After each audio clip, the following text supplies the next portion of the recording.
Dirty Bird podcast contains foul language and is not appropriate for young fledglings. Listener discretion is advised.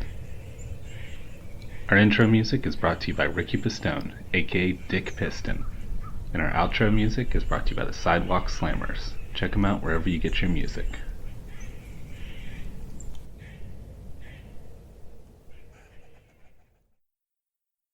Are you looking for a podcast today with ornithology and humor you crave? Well, I know all these guys and it's birds they like.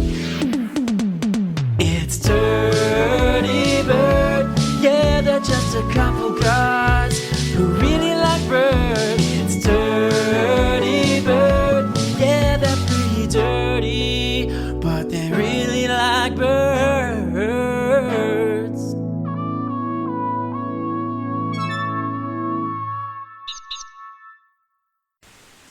Okay. All right.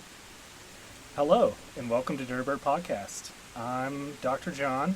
In each episode, I either pick an individual bird species or interview somebody. And today, I'm interviewing Chip Chase. We are out in the woods of Whitegrass in Canaan Valley. Hey, Chip, thanks for joining me.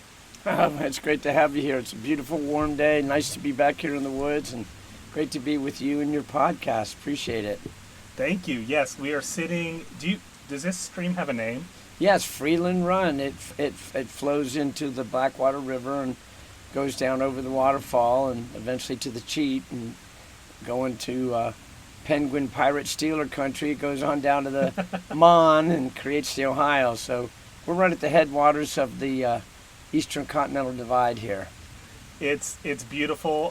So listeners, some of you already know about Whitegrass, some of my West Virginia listeners and some of my friends. It's an amazing place, we're going to talk about it more. But I've never been here in the summertime. I'm usually used to a lot of snow on the ground because it's kind of, a cross-country skiing place. But man, it is so gorgeous out here. And hope you guys enjoy the nice running water. Hopefully maybe some birds join us too.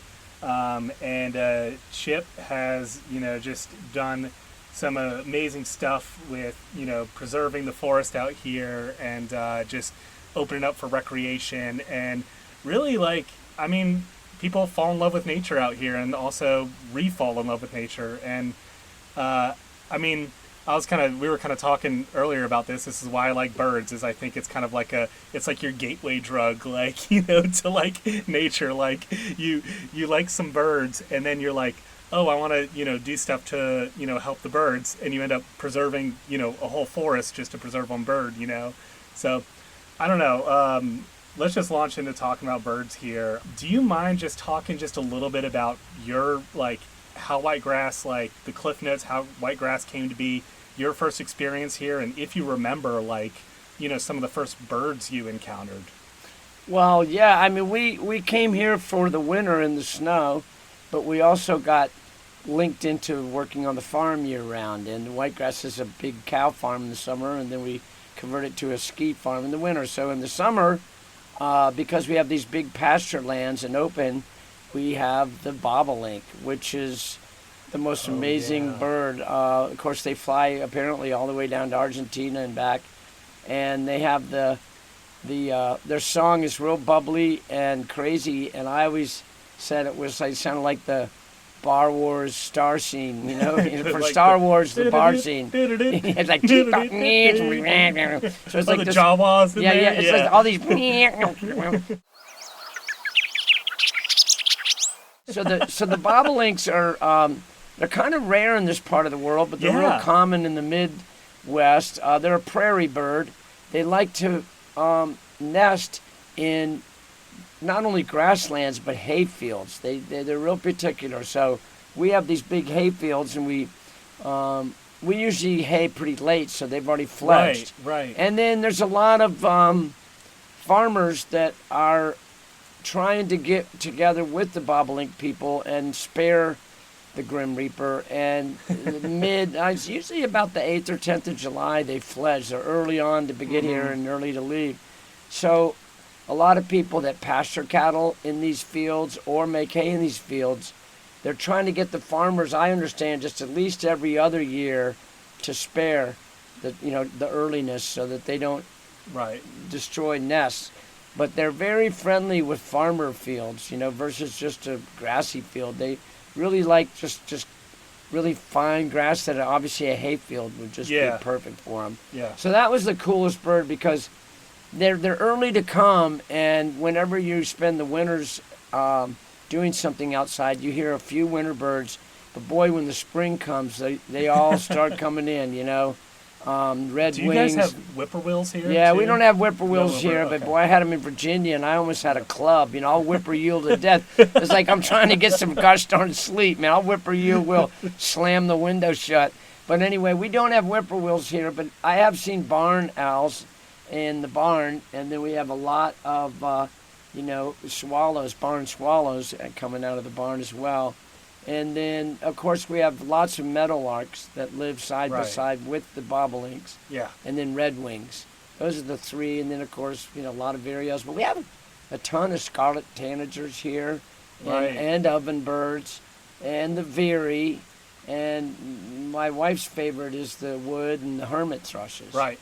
So they're Yes, really beautiful. they're beautiful spiritual. So Yeah. it's kind of a northern forest. So a lot of these species. I think the hermit thrush is the state bird of Vermont, Oh. and we always say that West Virginia is like Vermont with a little bit more crazy stuff on the side of the road. A little bit more moonshine. A little bit more shine.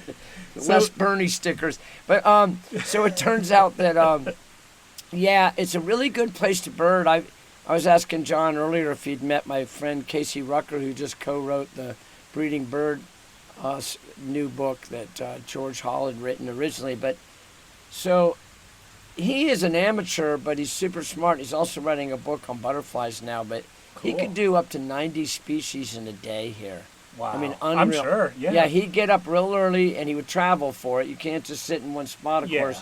And he would start at the crack of dawn, and by sunset, traveling around Tucker County, he could get in the 90s. And Now, is this during migration season? Oh, He's migration, getting all the of course. warblers. yeah. I mean, have to be at the peak. And so that, you talk about diversity. I do a lot of natural history. I'm in the Master Naturalist Yeah. program, and I I've lead a lot looked of into that. It sounds really cool. Yeah, it's really neat. And I do natural history hikes here in the winter. And of course, we hear some birds, but we do a birding thing in the winter as well. And it's usually we have a feeder. And then we have these shelters where we have sunflower seeds. And if you leave them in a feeder, the squirrels tear them apart. So we just started leaving them for people. And Yeah, I was going to and ask. so now how they did it first associate. It was like a start? mistake, Yeah. like a lot of things in this world. I think we find by a bunch of errors, comedy of errors. So is that how it started? You had feeders? at We the had huts? feeders. The Okay. squirrels just destroyed them, and we were frustrated. So we would just leave the jars with the cap on them, and then we would come by and start putting some seed out every time we'd come by. Oh, I see. So And then they started. associating people and skiers Yeah. with bird seed, and like any pet or any animal, you spoiling them. Yep. So they ended up now, and then you have chickadees and nuthatches, which are extremely brave and Oh, extremely yes. The independent. red-breasted nuthatches. Oh, Yeah. they'll come right to your hand, Yeah. and you'll put them on your hair, or Yep. I've seen people put it on their tongue. I've seen every orphan, like their ear. Not every orifice, I hope. Right. Well, we don't film those kind. Hopefully it's a little too cold for them to... Yeah, right. Oh, that's so funny. But yeah, the bird thing is great because this time of year it's amazing. But in the winter, we get some grosbeaks, and like I said, a lot of chickadees, nuthatches, and blue jays and crows, and various things like that that winter all Right. and then we feed them. They're hanging out year round. Yeah. They're not like Yeah, these not summer the residents. migratory Yeah. guys that we get this time of year. But that only want when it's nice in 80s and 70s. No. right, The chickadees are here. I mean, how cold does it get up on it's Weiss-Knob at the very top, right? Yeah, Weiss-Knob is the highest point in Yeah. the county, and that's the Whitegrass. It's like, And I mean, there's chickadees up there. yep, they're really busy up in there. For a matter of fact, I've been back in the dolly sods on the coldest day of the winter and just blowing and drifting snow and real wintry. And here's all of a sudden I stop and here's a chickadee, chicken, Just happy as can be. happy as can be, shivering around. Apparently they shiver, and they're like everywhere. I mean, I've never gone anywhere in these mountains in the winter where they don't, and they love you. They're really interested. So I asked the people that band birds up at the migratory station on the sods, which bird, if you grabbed them with your hand, would peck you the most, and they said chickadees. So that is one of the reasons why they come to your hand, because they are brave and they're tough. But I mean, if you closed your hand around them, they'd peck your eyes out.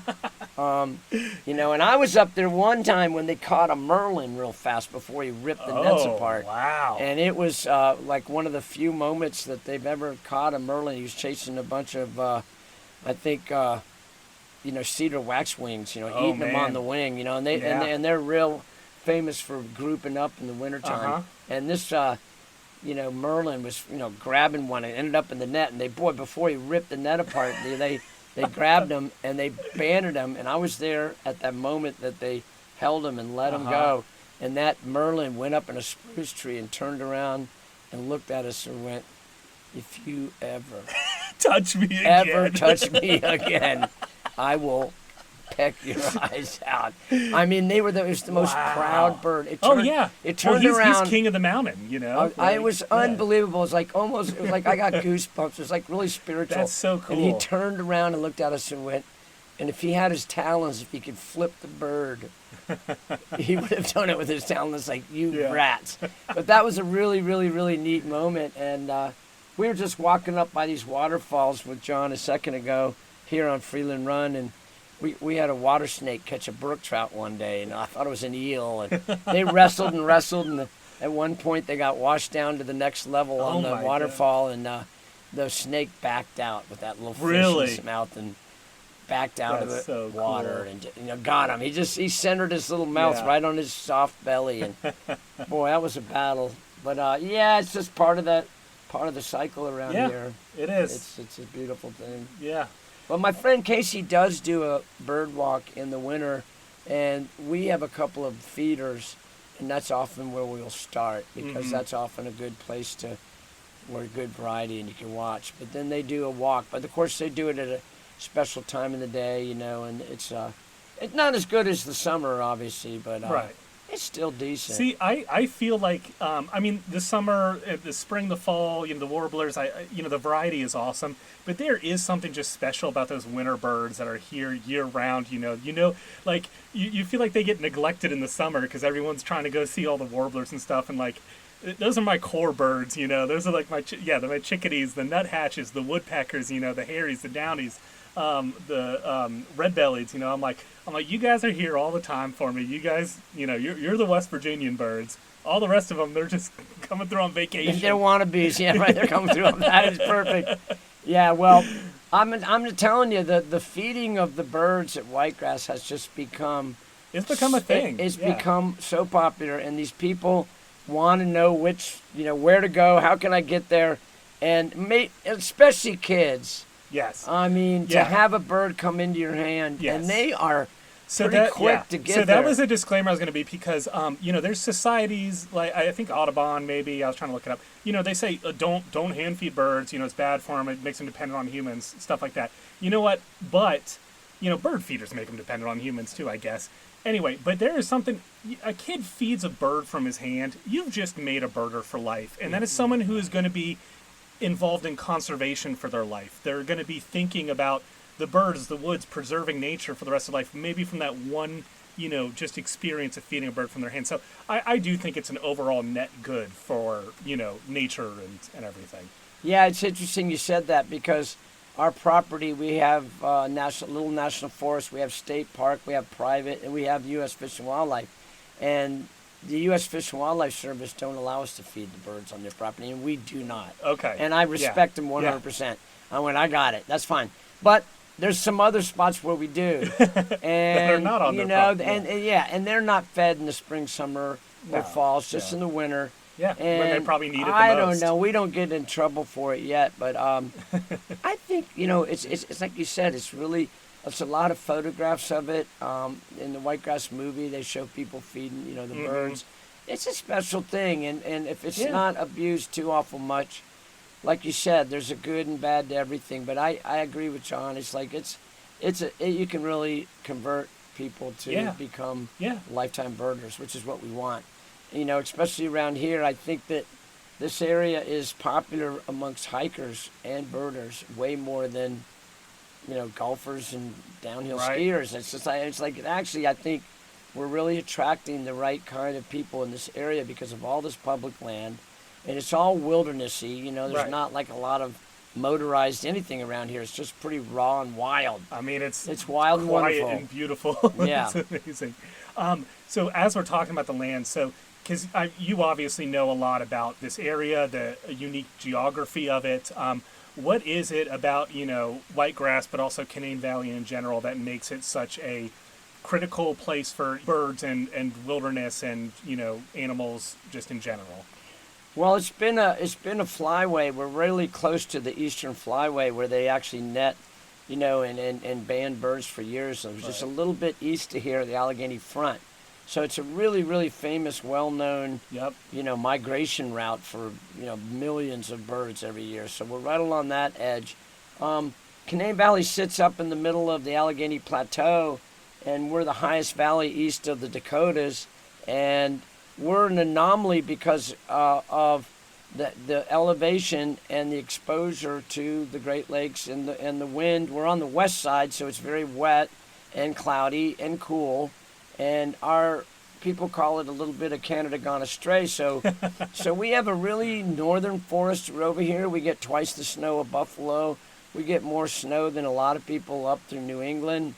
And so it's a real anomaly as far as the location. If you were in New England, you'd say, I got forests like this. But we have a really good mixed hardwood forest. And if everybody knows about the Appalachians, they're one of the richest biodiversity spots on the planet. It's like number one for the Nature Conservancy right now is trying to work with protecting these areas in global climate change because it's such an area where things can move around elevation, exposure, east, west. When you have mountains, you have north, south, east, west, boom, boom, boom. Every little hollow's different. Yep. And so you have all the diversity.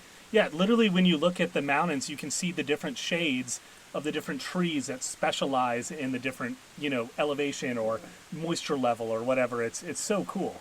Yeah, it's like I'm in the middle of doing some master naturalist classes, and this area is just so rich in biodiversity. So they have these things called ecotones or ecosystems, and in Canaan, there's as many as like 40 different forests, backed up against each other. So you have, these certain bogs and moss, and then you get these little places where the spruce grow and the fir, and so it's really a rich place because of the moisture and the climate, and it makes it very, very valuable for the biodiversity.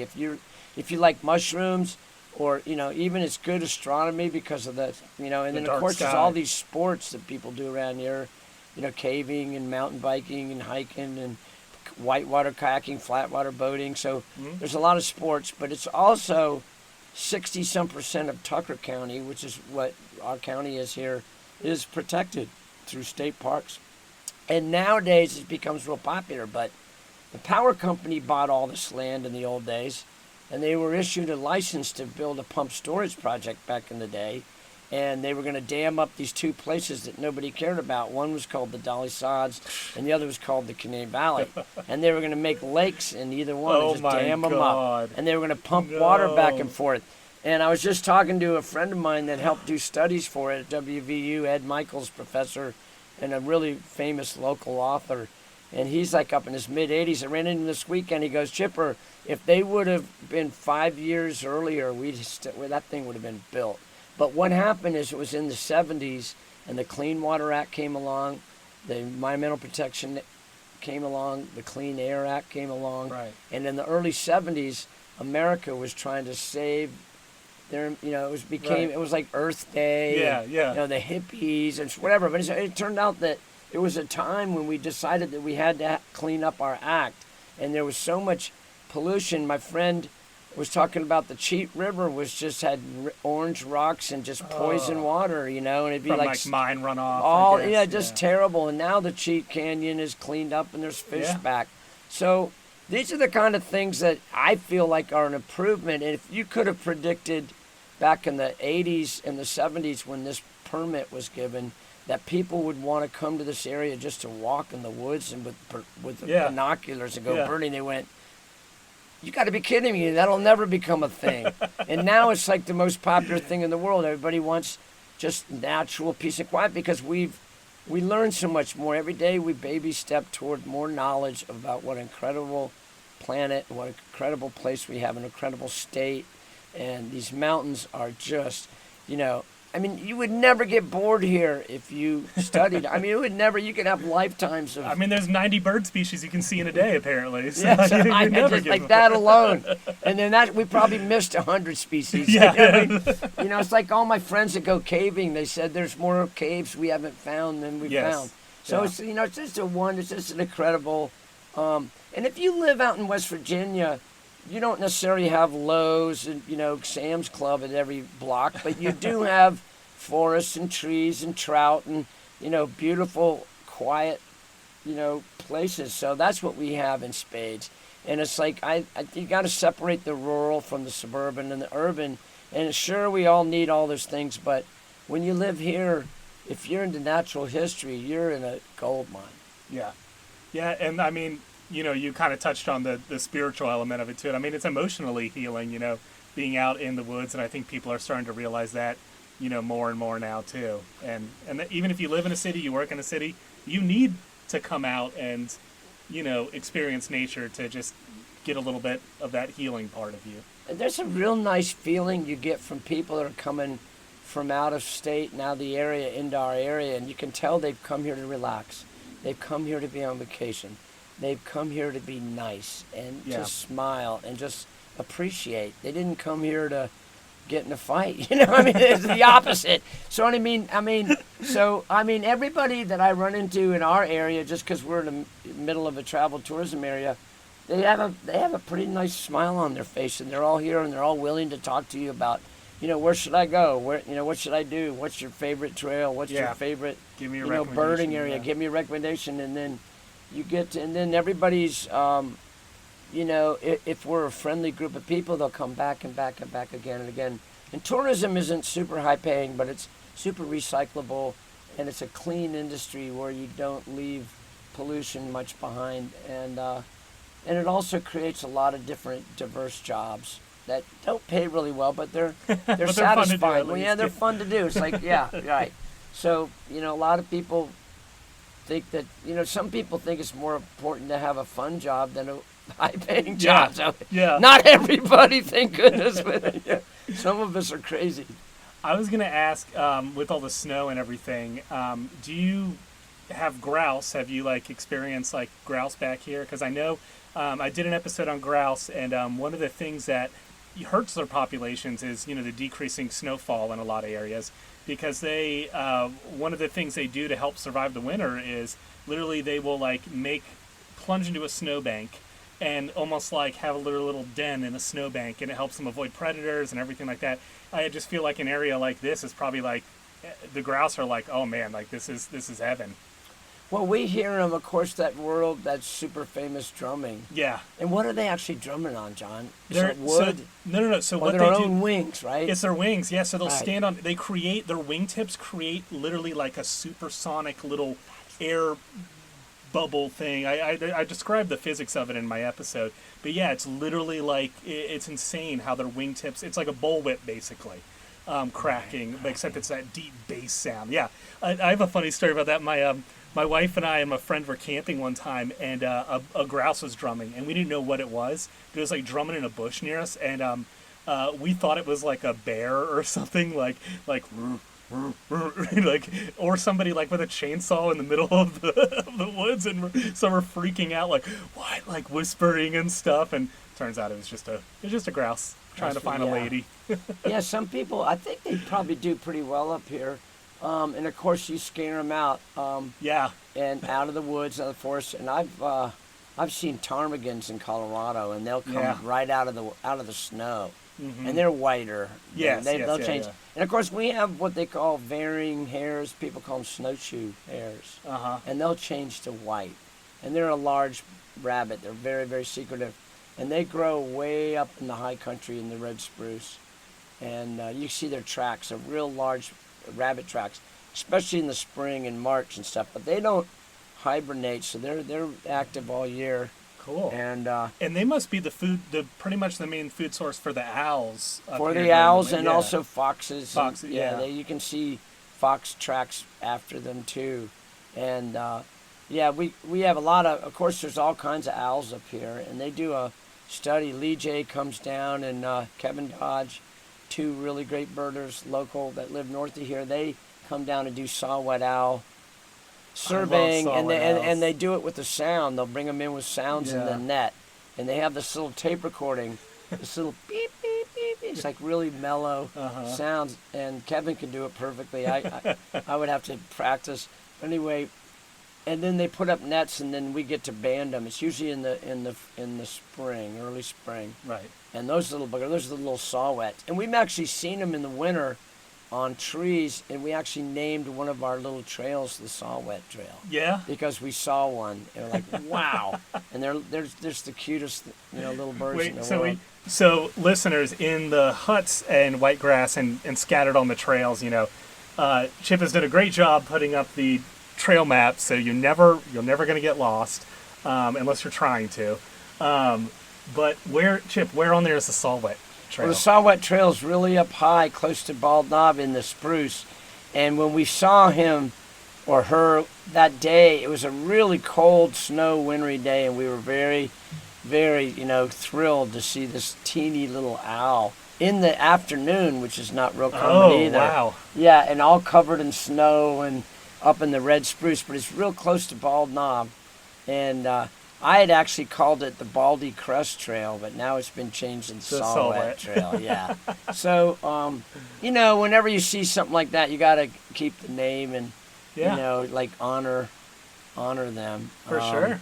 And around here, there's Blackbird's Wing and Blackbird's Knob, and so there is a lot of respect for the birds around here. They were here first. So. Yeah. Well, it's a great area for that. They have bird festivals and wildflower pilgrimages, and that they have a lot of birders on that, of course. So, most of the natural history walks that we do in the area usually have a birder along, and then they'll have maybe a geologist along or somebody that has their expertise. But every wildflower walk that I've ever been on usually has a birder component to it. Right. So it's more like an ecology walk where you're just noticing everything. Well, it all goes together. For this show, because I'll pick an individual bird species and I, go into their life history, where to find them, blah, blah, blah. But I also do like an evolution section. And especially when I'm doing that, I feel like I'm diving into way over my head, because I end up going into geology and paleontology and all kinds of different, and I'm like, it's all connected, you can't go down one road without it splitting off into a million other different fields of science and everything. And but that's the awesome part. There's just so much out there. There's so much to learn. You're never really an expert or a master of the woods. I feel like there's always more to know, no matter how good you are at something. Well, that's what another nice thing about West Virginia is. There's so many good people working for the DNR, for WVU, you name it, all the little colleges, and it's just, so, you get a mentor, you get somebody out there that knows things and you remember them. You could just do it for decades, all these little things you learn, and from somebody that they went, wow, I never knew that. And it's usually mentors, people that are experts at something, and they've probably been passing on to my ecologist, forester friend, Amy Cimarelli, said that a tree takes 250 years to live and 500 years to die. So it's like a 750 year, it's almost like a century. And that, so one of this sounds so, whoa, out there, stoner thought, but the crazy thought too is the dead tree gives so much life also. Like the dead tree is, what the bugs are in, what the woodpeckers are making holes in, what so many other species rely on to live and make their young and bring new life into the world. Like, it's so full of mushrooms too. full of mushrooms too, all that mycelium life. Yeah. And then it creates carbon and soil and fertility. And, right, yeah, it's just, I mean, yeah, we've kind of landed on this amazing little planet that's like perfect, and and I think our object is to live a life where you haven't ruined your land. If you can live on a piece of land your whole life and not hurt it, you've done a good job. I think so too. Just don't hurt your property. Help it.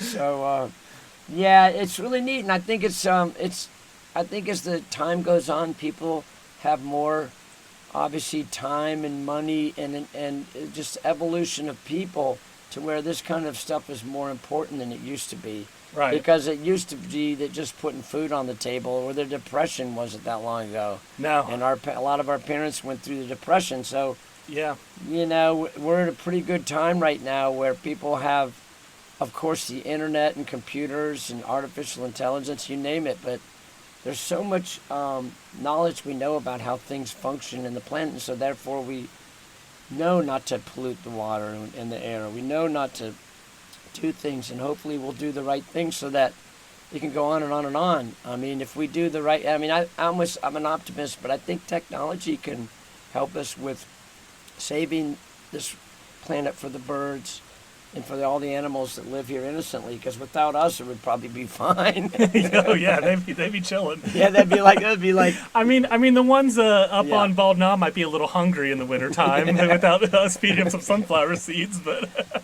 Yeah, good point. But people are great too, and humans are a wonderful thing just as well. But we've got so many people now. You have to be sure to get the kids into it and teach the youth how to respect this, and everything that John and I can do to turn kids onto something, like just that one moment when they fed the birds, or that one moment where they went skiing with their granddad and had a good time, and the snow blew around and they got cold, but then they warmed back up with hot chocolate or whatever. And they loved it. All these little minor small things that create people that are going to end up loving the right kind of things in life, and they'll fight for it and work for it, and then they'll do it for their kids and their friends and their wives.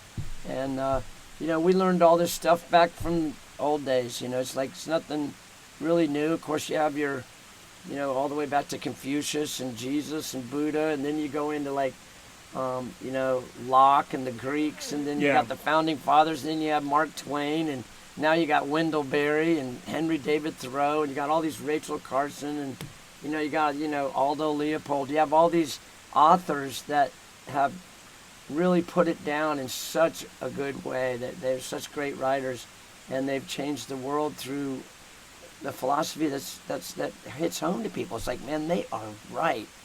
And I never really thought about it like that, but I will now that I've heard, what I mean. So enlightenment, to me, enlightenment, which is just you're furthering your knowledge of things, is probably the secret to life. I mean, you can be healthy and you can be rich, but you can be mean as a snake, So, but if you're enlightened and you love people and you love your family and the clean water, and you just respect people and respect the land, and you try not to harm it, that's the kind of thing that I think is real important to have in your life. And you have that, then everything else will happen and maybe okay. I think that's a great philosophy, and I do love the positivity too, because also in the show I talk about conservation and about how whatever species I'm talking about, how their populations are doing. And there's some species I cover where they are not doing very good, and the outlook looks very bleak. So I definitely love the positivity. I also love being in an area like this, which, I mean, with all the the federal protection, the state level protections, the private ownership too, where people are very interested in conserving it. The wildlife at Canaan Valley, their outlook looks pretty good. They came pretty close to being underwater at one point. It sounds like, but I mean, the outlook looks bright for them, and I mean, man, this is. I mean, we're sitting here, it's beautiful, and then talking to you about the area, it really is like an oasis of nature, and I hope it doesn't have to be an oasis. I hope there's more wildlife conservation all around it too. But it's so good to know that you can always come back to this. You always know Whitegrass will be here, that Canaan Valley will be here, that Dolly Sods will be here. It almost reminds me, there's that. Have you ever heard that Benjamin Franklin quote where they had just finished like the Constitutional Convention, and a woman asked him like, "What were you doing in there in that building?" And he goes, "Creating a republic if you can keep it." And it's like that. That's what it feels like with the the wilderness and stuff here, like nature. This is if we can keep it, like if we can preserve it, like this is the benefits, the great wilderness recreation, the spiritual benefits, all that. Yeah, but I was just in a class this weekend where we're learning how to create habitat in your backyard in urban and suburban settings, and all the little things you can do, and all these people that have runoff that create these runoff gardens instead of concrete. Yeah. They'll catch the water and grow flowers and stuff in it and shrubs, and all these little towns and all the people in these little backwoods villages and stuff are doing all these small little things to not only plant trees but to bring wildlife. And it's sort of like a permaculture thing where you can have these flowers that'll go in the spring, they'll go into the summer, the fall. You can plant it out and create less mowing of grass and more butterflies, more moths, more birds, more wildlife. Bringing in the old possums and skunks and stuff like that. But I mean, it can be done, and now there's so much information. Now everybody has at their fingertips have all these websites and these apps and everything, which is just so fantastic to learn about how to turn their yard into an oasis for wildlife species. And it's actually, you have to work for it. And then it teaches you, anytime you do gardening and planting, it teaches you patience. It's a beautiful thing. It doesn't happen real quick, but eventually, you know what it's like to garden. It takes a little while, but then the fruits eventually come. We'll talk about, in the forest, it's like gardening on a grand scale. I mean, like you said, your friend, 250 years to live and 500 years to die with the trees. So, really, like, for a mature forest, we're talking like 1,000 years. It needs to be kind of left alone. And, of course, West Virginia has a history of, a lot of exploitation of the land, the timbering, the strip mining, everything like that. And I definitely feel like West Virginia is in a big recovery phase with its forests and everything. And it's amazing to watch it. Yeah, well, we are an extractive state. We have been, and things are changing. Of course, coal is starting to drop a little bit, and we're doing a lot of wind energy around here. There's solar, but those kind of things. But West Virginia, because it's the only state in the union that's 100% in the mountains, and it's also been ignored a little bit. So it's not as fancy and snazzy as, Vermont or maybe even Colorado or something like that, or Alaska. But the places now in West Virginia are being discovered because other places have been too loved or too discovered. Yes. So, we're leading the country in travel and tourism in a lot of ways. Yeah. And people actually, I find, are looking for a real place where people aren't snooty and they're actual Appalachian wonderful folks that have their feet on the ground, and they're not, they're not overly egotistical. They're down home, they're friendly, they're family oriented. People in West Virginia, I find, are very proud, and as they should be, and they kind of love where they live. And there's people around here that don't bird and they're happy. They don't ski, they're happy. They don't even go outside, they're happy because the area is like a lot of places in West Virginia. It's family, it's friendly. There's not a lot to get mad about, and there's really not a lot going wrong, in a lot of ways. But you're also talking to somebody that is in the cross-country ski world, and it's a beautiful world we've created. It's a real small niche, and Obviously, John likes it, and some of his family. Yeah. Most people think we're crazy, but once again, it does get you out in the woods in the winter when it is cold, and it's very warm and a dry way of getting way up in the mountains where the snow is beautiful. Well, that's what I love about West Virginians too, is they live for the whole year round. They live for summertime. You got your swimming holes, you got your garden. Autumn, beautiful leaves on all the trees. Winter, you get to do all the winter fun stuff. You get to ski, snowshoe, you get to go out in the snow and stuff. And then, spring, it's beautiful. All the flowers the rhododendrons, the mountain laurels, everything. So, just year round, you just get to love it. Yep. There's a lot of fishing and hunting, of course. Along with that, the two most popular things that people do. And everybody that goes fishing and hunting, where are they going? They're going out in the woods. Right. And they're paying for licenses that help to directly go back to support conservation. I run into bear dogs out in the woods, and I'm walking my dogs and hunting for wild edibles and mushrooms, and they're hunting for bear. They got their dogs, I got my dogs. Their wife's not with them, my wife's not with me. We're in the woods, they're in the woods. Having a good time. We're looking at each other with, yeah, we got the same idea, man. Just a little. You're looking for bears, and I'm looking for mushrooms. But we're looking, and we're not at home. So it's pretty neat. And I think that people around West Virginia, it's like there's so much to learn about this state because it is in the middle of the biodiverse center of the planet. Yeah, and another thing I was thinking when you were talking about. That there's how many different ecosystems you said? Well, there's 40-some backed up in Canaan Valley at least, and that's each one because of its elevation, perhaps the geology behind it, the hydrology. Is it flooded? Is it drained? Right. Are there balsam trees? Are there birch trees? Are there cherry trees? They all change with the elevation, the exposure. And at one time, it was just one thing. It was red spruce and mountain laurel. And then when they cut it down, and the soils caught on fire from the shade railroads, it burnt the soils down, and now you have it growing back. But once again, Mother Nature, because we have so much sunlight and we have 4 really good seasons, it's going to grow back, and it's just growing back like crazy. And then once it gets shade, here come the birds with that. Shrubs that live on the hawthorn berries, then you people are eating on the cherries, and all of a sudden the spruce and the spruce cones, and boom, boom, boom. And you just, for every type of forest you get, you're going to have a whole different group of animals that'll live in that forest. And as it goes to succession, which is it... Sorry, my mic cut out right when Chip was talking about the amazing biodiversity.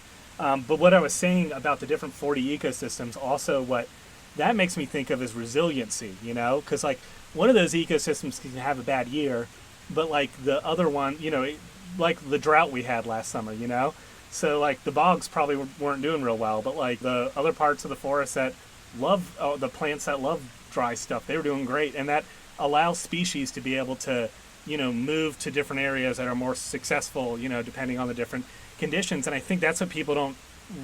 Some people might not realize, you see trees, or forest, you're like, oh yeah, it's trees, it's forest, it's green, it's fine. But that might be a tree farm where it's all one, a species and of trees, and that doesn't really help a healthy forest help birds, help individuals, because if it's a bad year for that tree species and it fails or something, there's nowhere to go to. It's putting all your eggs in one basket. So, that's just it just sparked my brain when you were talking about the biodiversity. That is why this is such an important area for species to survive, especially in an era where the climate is getting a little bit more erratic, and we don't know what the heck's going to happen.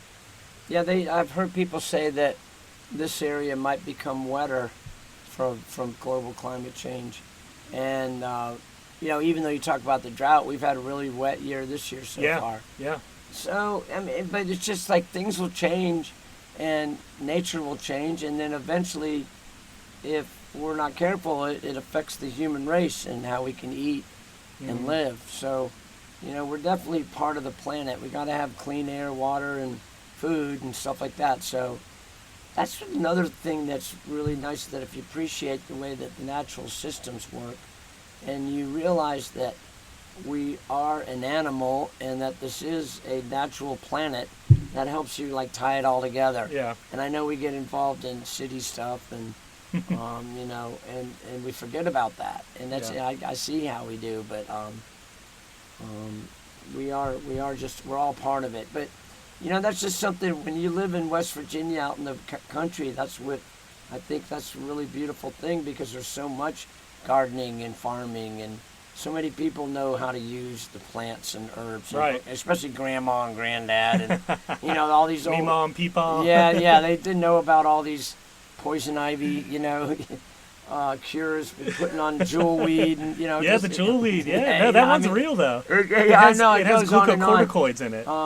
And that kind of folk stuff is popular. Yeah. And that's the old Foxfire books and. The Foxfires. You know, and. That was back in the day when I was a kid.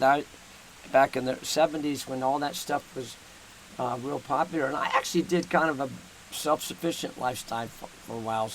It was called the Back to the Land movement, and we all had graduated from college, and rather than use our college education to get a job, we went back and tried to learn from all these mountain people that have been back there for generations how to farm and garden and.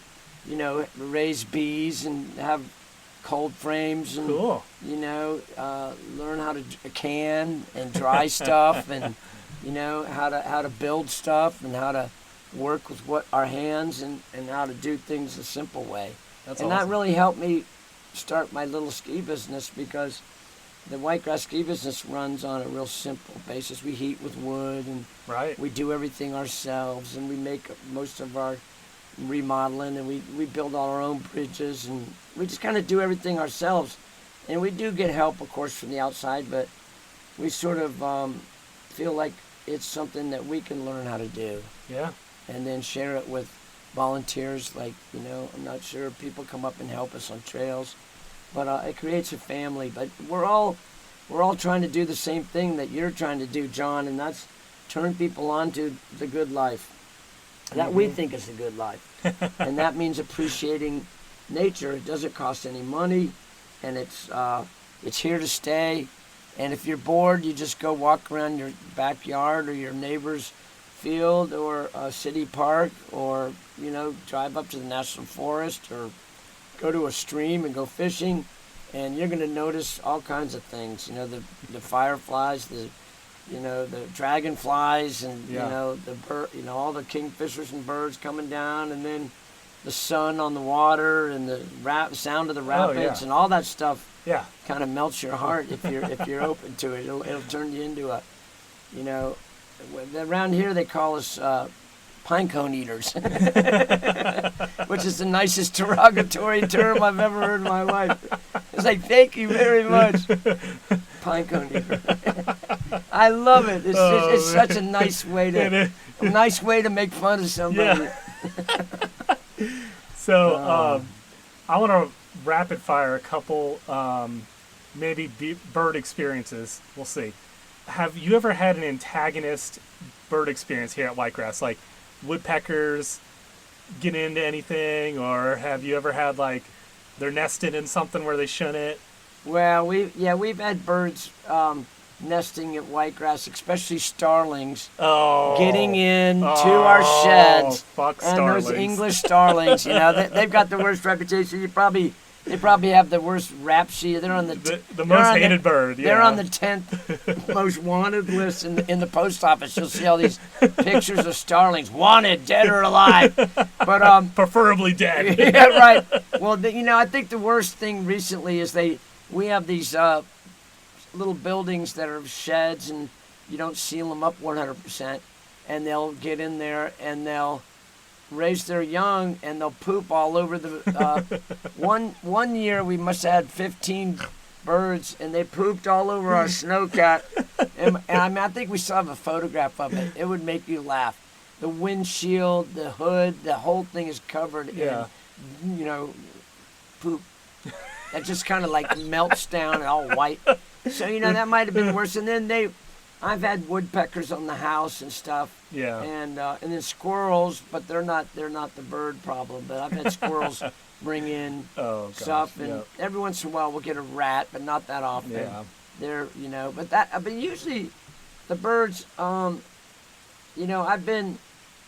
remember some nighthawks, back in the day, Mm-hmm. but that have kind of chased you around. But and then most of the things I see is a red-tailed hawk being chased by a bunch of crows. Yeah, And it's yeah, like every I time know. I see them, they're getting You're like, come on, you're they're getting bigger than hassled. me, you know? And it's like, yeah, those little buggers are pushing them all around and pecking at them and stuff.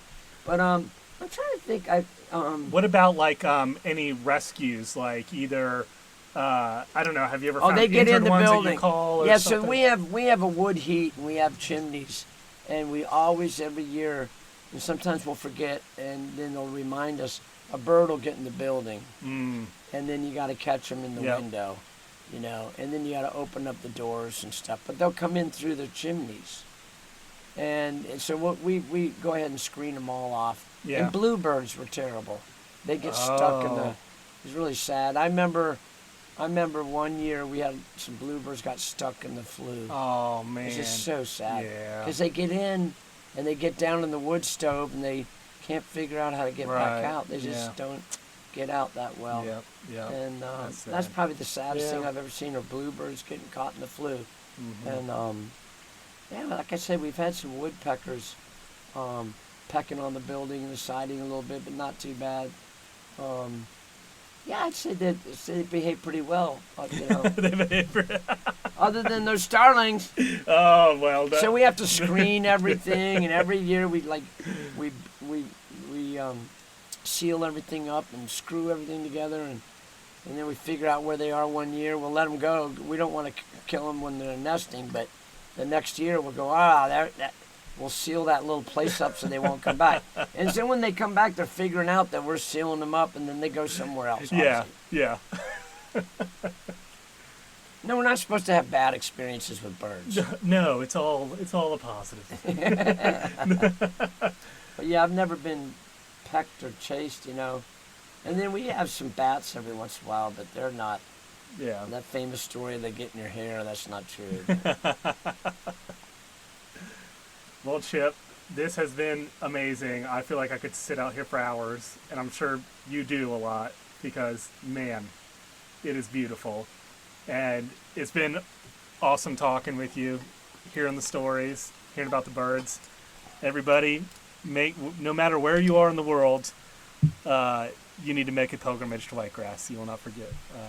It's awesome. Well, I appreciate that. It's been great. I love what you do, and anybody that's fascinated with bird life is just our type of people. Like John and I would probably two peas in the pod that way. People that appreciate the wonderful world around us. That's a strong point. And you're fortunate, and you're enlightened, and you're a lucky person when you feel like it's important. Because so many of us just go boring, and they, so it's like, which is fine. But usually it's somebody like John or some of the mentors and the teachers that I've had that have just went, wow, that they know so much, and it's very special to them, and you just get the feeling off of them that it just tickles when people so hard. there's people that get excited about stuff, like whenever you're around like a hardcore mushroomer, or something, like, and they're so excited, you're like, all right, I'm into this too, even though I could care less about a mushroom. But no, if they're, I love mushrooms, but anyway, but case in point, if they start talking about it, you get brought in, and hey, that's what I'm trying to do with birds. I'm trying to be excited, talking about them, show that they're fun, and love birds, love nature.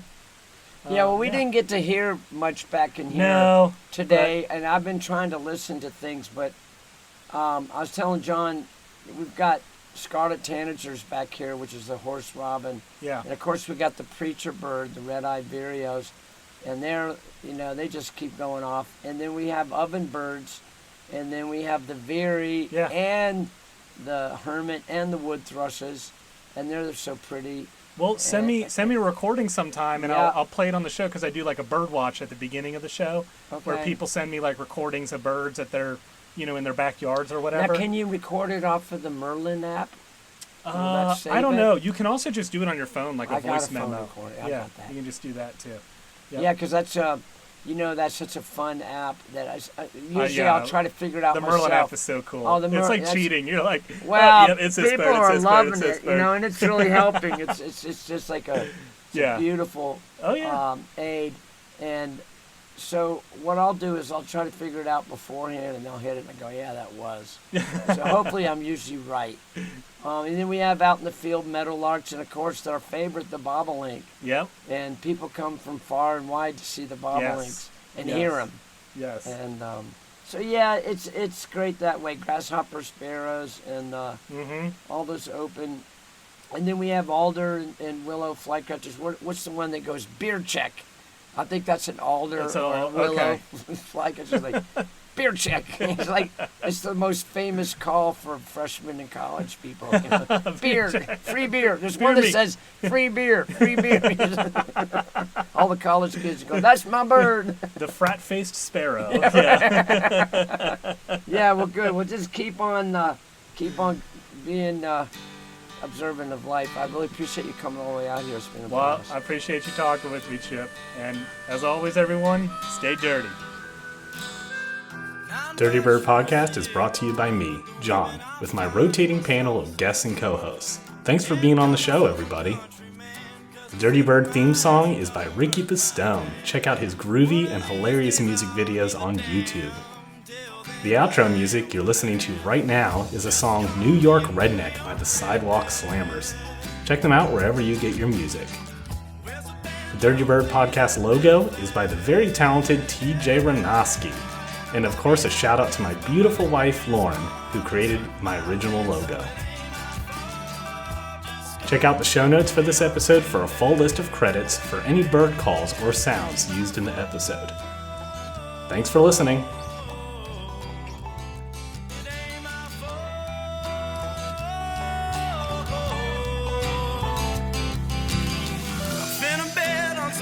At the track, driving to Brooklyn, ain't never coming back. Tim's on the ground in the concrete jungle. I might get into a little rumble. Ain't nothing but a high-tailing man, bred on the farm, so I work with my hands.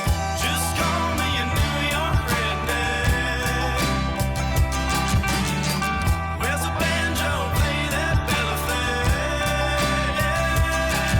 And I might be high class, but my liquor is more than took my land, so it ain't my fault. Just call me a New York redneck.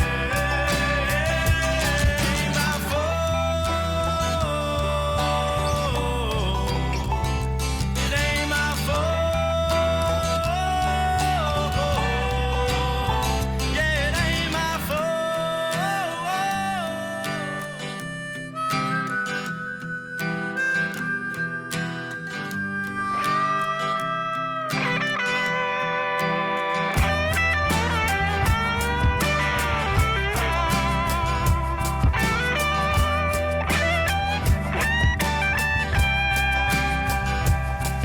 Got a car in the front, but a truck in the back, and I like the New York Mets and my cowboy